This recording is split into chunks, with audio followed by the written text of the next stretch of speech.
Assalamualaikum. So hari ni you guys bersama dengan saya Mat sebagai host Cakap Podcast. Hari ni kita akan bercakap mengenai kisah seram bersama dengan Shime, guys. ya, kita akan membincangkan cakap mengenai kisah misteri. So Shime, boleh perkenalkan diri dulu tak sikit? Okay, nama diberi is Dek Shime. Saya sekarang berada di Don Studio and dapat privilege lah juga untuk cakap sini kan. Dengan Mat apa semua. Itu sajalah kot daripada saya. Lain-lain personal sikit. Okay, so Shime, saya nak bertanya sikit lah mengenai kisah orang kata misteri lah kan, ataupun orang kata kisah yang tak dapat terungkai. Yang yelah, benda tu masih menjadi tanda tanya kan. So macam Shime lah kan, apa pengalaman yang paling orang kata sampai sekarang pun Shime masih terfikir-fikir benda tu macam macam mana boleh jadi macam ni? Faham. Ada macam-macam soalan. So Shime ada tak pengalaman yang macam sedemikian? Okay lah, personally diri sendiri tak pernah kena lagi benda-benda macam ni ke, ataupun pernah lalui benda macam ni. Tapi macam kalau meruqyah apa semua tu pernah melalui lah. Tapi kalau yang misteri betul, kisah yang betul-betul misteri sebenarnya daripada mak lah. Kisah misteri daripada mak. Masa tu aku pun baru tak ingat 2 tahun lah kot. Masa tu mak bekerja lagi. So cerita dia bermula macam ni lah. Dulu duduk dekat kawasan KL, Kuala Lumpur. Tapi kawasan memang masa tu kampung, memang tak membangun lagi. Maksudnya waktu tu memang zaman lama lah.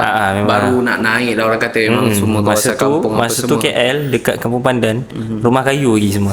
Tapi kan waktu dulu Shime pernah ruqyah tu, maksudnya Shime ruqyah orang ataupun Shime kena ruqyah? Dua-dua pernah. Tapi ruqyah sendiri, apa yang di ruqyah tak ada jadi apa-apa lah, alhamdulillah kan. Semua okey je. Tapi tak tahulah macam mana kan, kuasa Allah lah kot. Kita bila ruqyah orang jadi pula. So itu benda boleh cerita next time lah kot kan. Sebab nak ruqyah orang pun bukannya sembarang orang boleh kan. Betul lah. Sebab nak kena ada ilmu yang cukup, keyakinan kena kuat lah orang kata lah. Iman tu kena ada. So Shime pun kata Shime pernah kena ruqyah. Pernah. Maksudnya dekat sini Shime pernah kena rasuk? Tak juga. Masa tu sebenarnya ada seorang budak. Tak jadi cerita lain kali, kita cerita sekarang je lah. Masa tu Masa tu ada dekat madrasah lah kan. Ada seorang budak tu, dia kecil lagi, darjah 6 darjah 5. Dia yang kena rasuk. Tapi mula-mula masa tu memang kata musim lah kot kan. Tapi ada musim benda macam tu pun ada musim. Ada musim lah. Tapi budak tu yang kena mula-mula. So budak tu kemudian dia ustaz yang kat sana tu, dia hantar dekat ustaz saya kan. Dia sebab ustaz yang aku tu dia memang reti meruqyah orang, reti mengubat. Memang tu kepakaran dia lah. Tu kepakaran dia lah. So hantar kita orang. Kita masa tu pun duduk asing daripada Tafiz, madrasah yang besar tu lah. Sebab kita orang kelas yang lain kan. So duduk dekat bangunan yang berasingan, ataupun sebenarnya rumah lah. And dia hantar ke situ untuk mengubat lah. Masa tu pun ustaz kita orang pun ambil peluang time tu ajarlah semua, kiranya cakap asas-asas ruqyah apa semua kan. Lepas tu masing-masing try lah. Mula-mula masing-masing ada partner masing-masing lah. Macam aku orang lain, ni orang lain. Okay, semua try. Mula-mula aku kena dulu. So baca-baca apa semua macam nothing happen. Waktu Shime kena kan, dalam keadaan tu apa yang terjadi kat Shime? Waktu tu Shime sedar ke? Tak sedar ke? Tak, masa tu fully sedar. So maksudnya memang orang cakap kalau fully sedar tu memang tak ada benda lah dalam kita kan. So alhamdulillah lah. Tapi masa tu semua masa tengah kena ruqyah apa semua tu, memang fully sedar. Macam fikir memang sepatutnya macam ni ke rasa, ataupun memang sama ada tak ada benda, ataupun memang rasa dia sepatutnya macam tu. Tapi bila turn the other way around, aku ruqyah member aku pula. Mula-mula ruqyah tu ni lah kan, kena ada mula-mula baca doa dulu, ada pendinding dia semua. And then pegang kepala, and adalah ayat-ayat yang kena baca kan. And masa mula-mula tu tak ada fikir apa pun, sebab macam ustaz nak ajar asas je lah kan. So memang tak fikir macam benda ni akan jadi apa kan. Tengah-tengah baca apa, tiba member tu start macam muka dia start macam kerut-kerut, macam tengah sakit. So masa tu pun dah macam aduh, kenapa aku ni. Terus jadi cetak pinga je lah. Tu nak buat Macam, apa. tapi teruskan je lah. Lepas tu ustaz kita orang pun perasan. Dia perasan, dia pergi cakap okey Syamil sambung baca ni. Dia pegang lagi kepala dia. Lepas tu baringkan dia. Baringkan apa semua yang member tu pun dia tak adalah menjerit.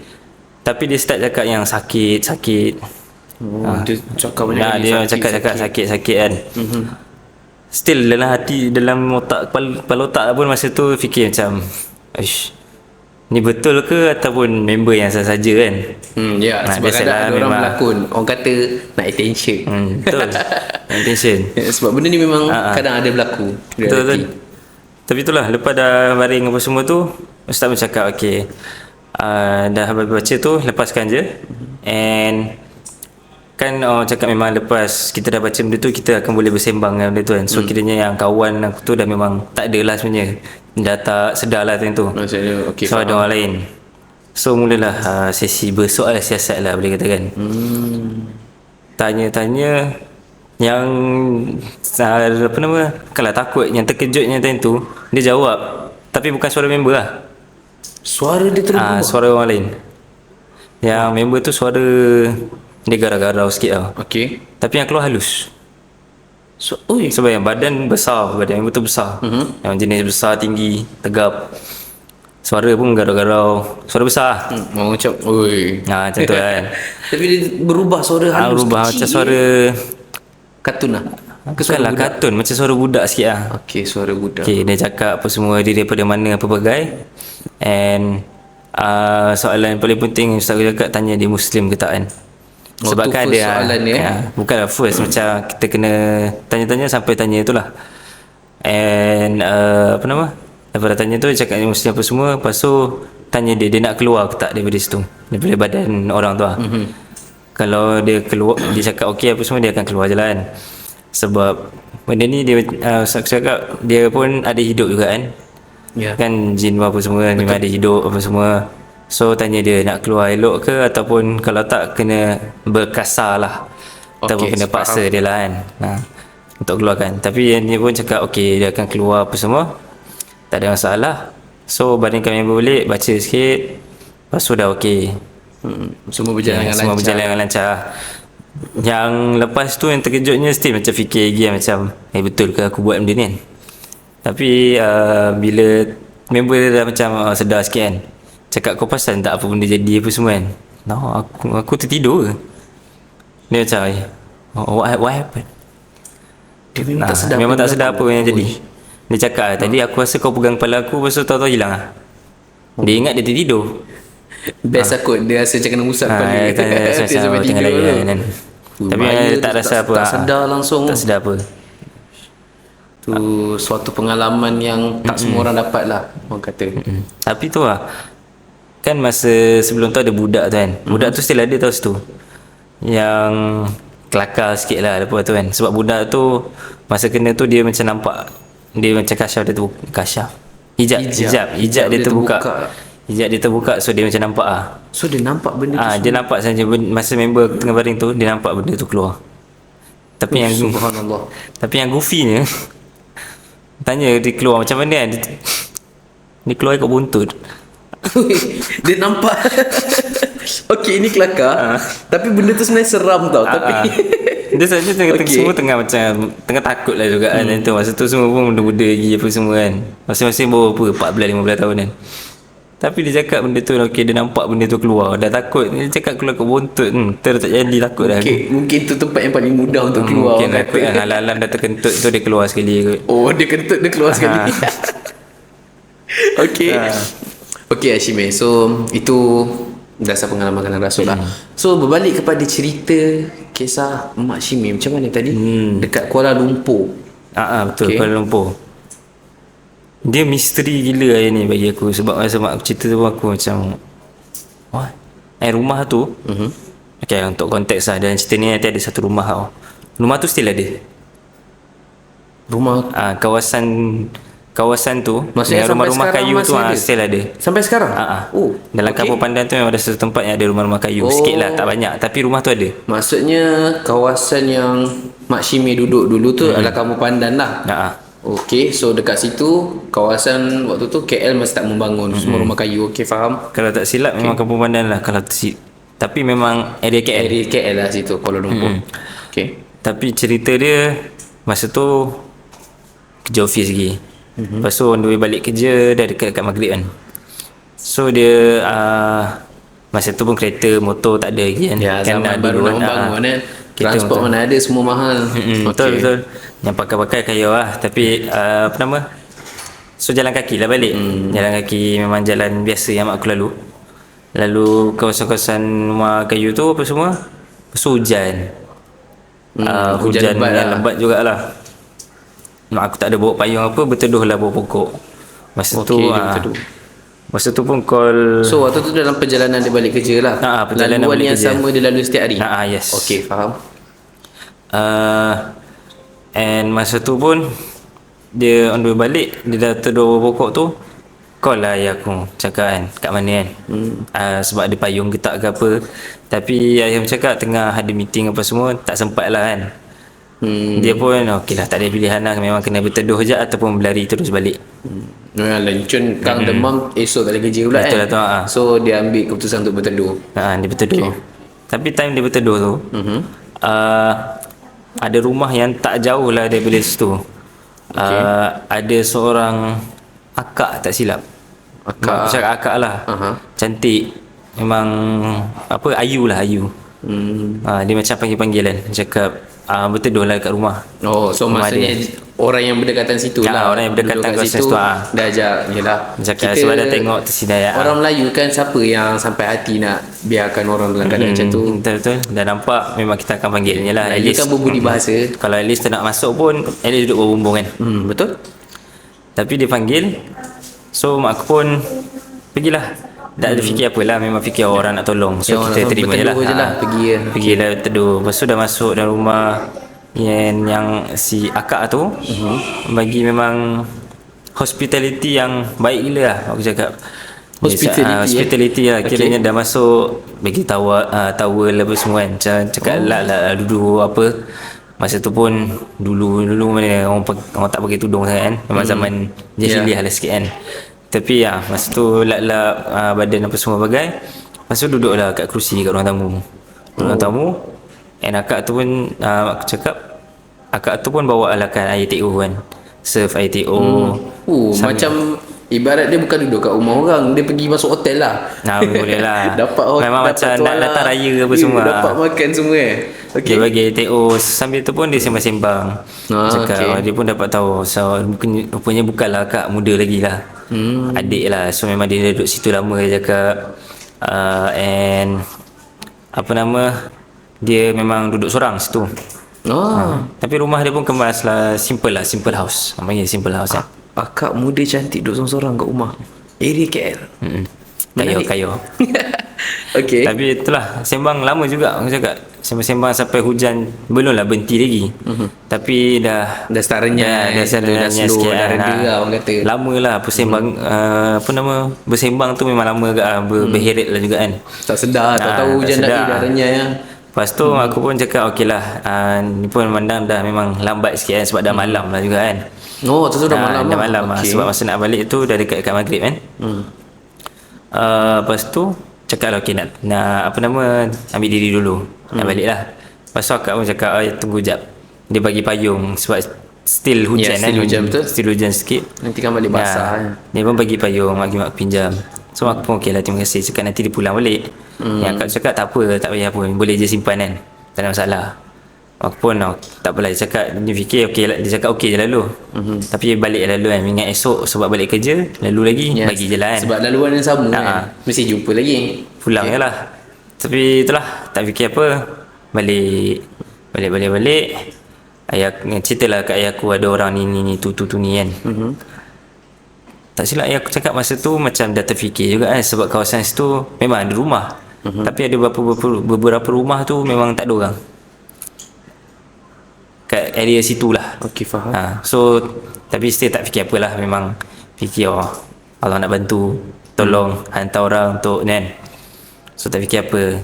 Masa pergi kerja, pergi dengan ayah aku ikut jalan lain, sebab pergi jalan lain balik jalan lain. Oh, dia tak sama. Okey. So pergi, kiranya ayah aku hantar lalu. Ayah hantar, lepas tu balik tu jalan. Kerja tak fikir apa, bawa payung. Payung tu still ada lah. Sekarang tak tahu lah. Tapi masa on the way balik kerja tu, fikir okey nak singgah rumah akak ni, nak bagi payung balik kan. Jalan. Memang jalan sama. Lepas tu dah sampai kat pokok yang berteduh tu, nampaklah rumah tu. Tapi masa tu yang mak mula macam start meremang, rasa macam ish, betul ke ni? Sebab rumah tu usang sangat. Memang Rumah yang dia pergi semalam itu. memang rumah usang gila. Maksudnya rumah tu memang dah lama kena tinggal, tak ada orang kat situ. Memang tak ada orang punya. Mak aku pun pergi dah juga. Pergi kan, macam bagi salam lah. Memang tak ada orang jawab. Bila dah datang dekat pun tengok memang nampak tangga semua dah terpatah-patah sikit, tingkap pecah. Rumah kayu kan, selalu kayu cerahan. Dia hitam lah. Maksudnya memang dah lama kena tinggal. Memang dah lama lah. Ya. Lepas tu aku macam kesalah rumah kan. Tak fikir apa lagi lah. Lepas tu tanya jiran-jiran sebelah, tengok rumah lain sekali kan. Tanya jiran sebelah, cakap ada makcik jiran sebelah tu cakap memang rumah tu dah berapa belas-belas 10 tahun lah dah tinggal lah. Dan memang tinggal tak ada orang. So masa tu terdetik kat aku, okay, so kalau rumah ni dah lama, semalam tu yang dia jumpa siapa? Bagi TO, bagi toilet, lap apa semua bagai kan. Meremang dia. Meremang kejap dulu. Dia fikir macam, dah tahu aku pergi jumpa siapa kan, yang lagi apa macam tak boleh nak brain lah kan. Payung ada kat tangan. Oh, payung tu still ada? Payung tu still ada. Payung yang nak pulang tu tak ada owner. So sebab tu dia cakap payung ni boleh simpan tak payah boleh pulang. simpan tak payah pulang kan. Itulah Hindia sebenarnya. So tak tahu sama ada mak aku tu masuk tempat lain ataupun jumpa benda lain. Jumpa apa pun tak tahu, sebab baik. Ya, sangat baik masalahnya. Macam pergi hotel kot. Betul lah pasal kan. Untung kot kalau dapat jumpa yang macam tu. Bagi hospitality penuh apa semua bagai. Tapi tu lah, lepas tu ayah pun cakap kan, ayah pun baru terfikir macam betul lah rumah ni memang dah berapa puluh tahun dah tak ada orang. Dia dekat kawasan rumah tu tak ada macam semak sambung ke apa ke? Ada lah sikit-sikit. Dia ada semak sambung lah, sebab dah lama terbiar kan. Sebab orang tak ada jaga. Tapi waktu yang first dia kena experience benda tu, adakah tempat tu sama ataupun dia ada semak sambung tapi rumah tu yang cantik? Tak. Memang overall halaman area tu bersih. So maksudnya nampak tempat tu terjaga lah. Memang sebab tempat ada penghuni terjaga, lah orang kata. Tapi keesokannya dia datang kosong. Kosong. Memang tak ada orang. Rumah usang, lalang-lalang penuh. Orang kata rumah memang nak roboh, tinggal roboh lah. Tinggal tolak sikit habis. Uish. Macam mana? Ya, tapi sebab waktu tu pun tengah hujan, tak fikir apa orang nak ni. So saya yang meremang belum lama sekarang ni. Okey. Tapi itulah kisah dia yang daripada mak aku. Mak aku lah selalu banyak peristiwa-peristiwa macam ni. Anak-anak dia tak ada. Dia dah pergi semua kat mak dia lah tu. Itu lah tu. Okey, so dengan payung tu apa jadi kalau simpan agak-agak? Ke masih ada lagi? Tak silap, mak aku cakap disimpan je, dipakai. Disimpan pakai? Tapi sekarang tak ada dah lama tu kan. Waktu dia simpan sebelum ni, ada tak berlaku apa-apa ke? Ataupun dia bermimpi jumpa orang tu balik ke? Macam tak ada. Rasa tak ada. Tak ada. Memang dia pakai payung tu macam dah dapat bagi hadiah. Dapat Okey, saya faham. Tak tahulah kalau kata orang dulu-dulu cakap mungkin rezeki jumpa malaikat lah kan. Ya, tu boleh jadi sebab mesti ada pernah dengar betul tak? Kalau kita dapat suatu barang ni, jangan terima sembarangan. Betul. Boleh jadi satu pemberian yang orang kata kurang baik. Kan? Dan yalah, siapa yang tahu kan, mungkin tu jadi satu pemberian. Tapi berdasarkan daripada yang Shimi cerita ni, mungkin betul tu satu bantuan untuk mak. Tapi ya, rumah usang siapa yang tak seram, betul tak? Itu tu. Kan. Semalam nampak cerah, hari ni hitam. So macam sekarang, apa ada, maksud saya macam apa perasaan Mak Shimi waktu tu?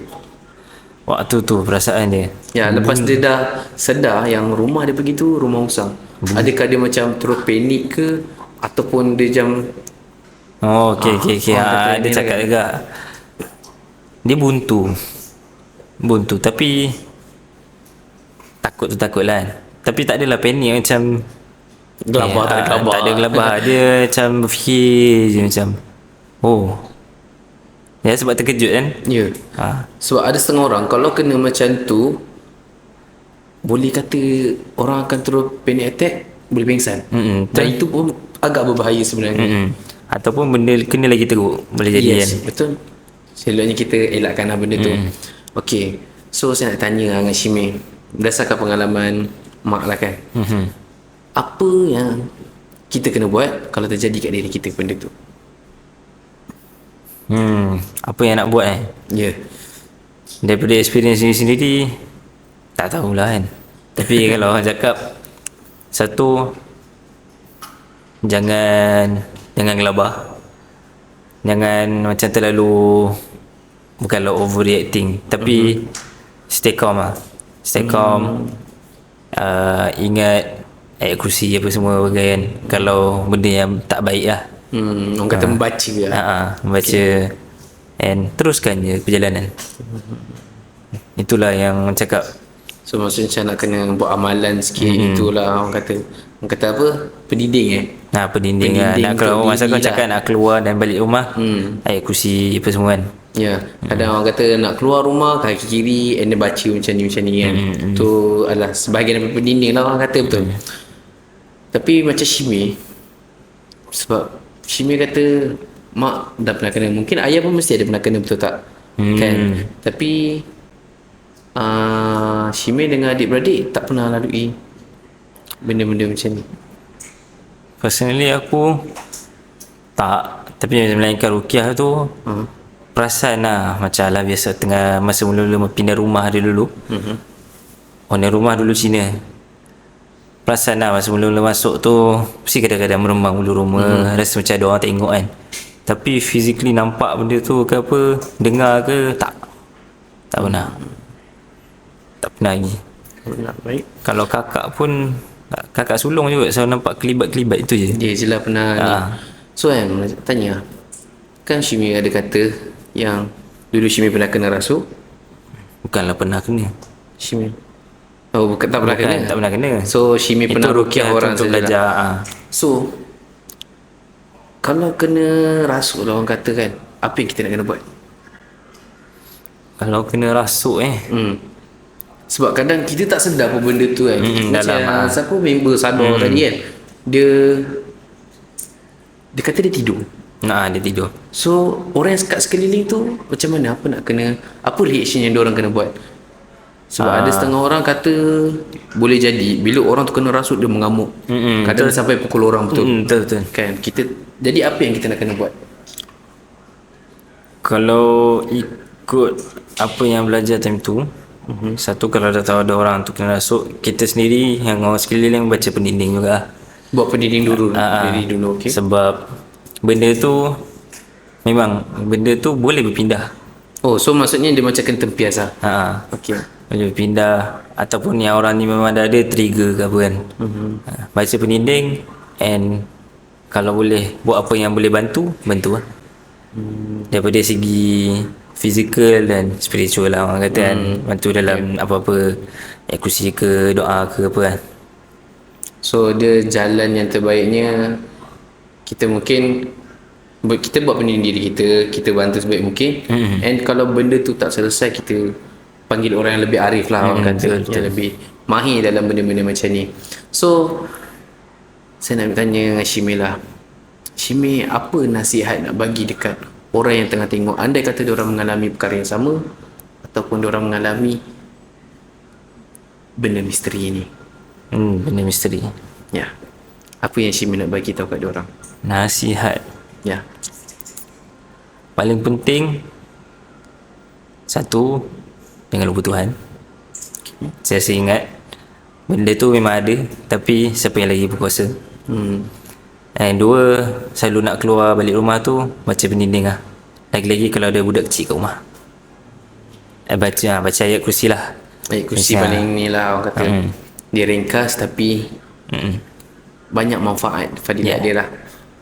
So korang kena ingat, macam Syami cakap, amalkan, buat amalan lah ayat kursi, buat pendinding, dan paling penting sekali, ingat Tuhan. Yes. Tuhan yang paling berkuasa, Allah yang satu. Okay, so korang yang kat luar tu, andai kata mengalami benda ni ke, ingat, jangan panik, jangan takut. Betul. Dia sebenarnya kita kena tenang, relax, santai je. Dan kita cuba, orang kata bertindak rasional lah orang kata kan. Kena fikir dengan baik supaya orang kata tak tersilap langkah. Yang Sebab penting satu kalau- lagi, kena yakin. Ya, kena yakin. Kadang kalau kita panik, kita boleh lebih teruk lah orang kata kan. Betul. Okay. So by the way, korang nak dengar lagi banyak lagi kisah misteri yang lebih menarik, jangan lupa subscribe, follow and share Cakap Podcast. Akan ada banyak lagi kisah-kisah menarik, kisah misteri, kisah inspiring, macam-macam lagi, motivasi, semua ada, insya-Allah. So jangan lupa subscribe, link kat bio. Okay, terima kasih banyak. Alright. Thanks Terima kasih for banyak. Alright. Bye-bye. Mana ni? Bye-bye.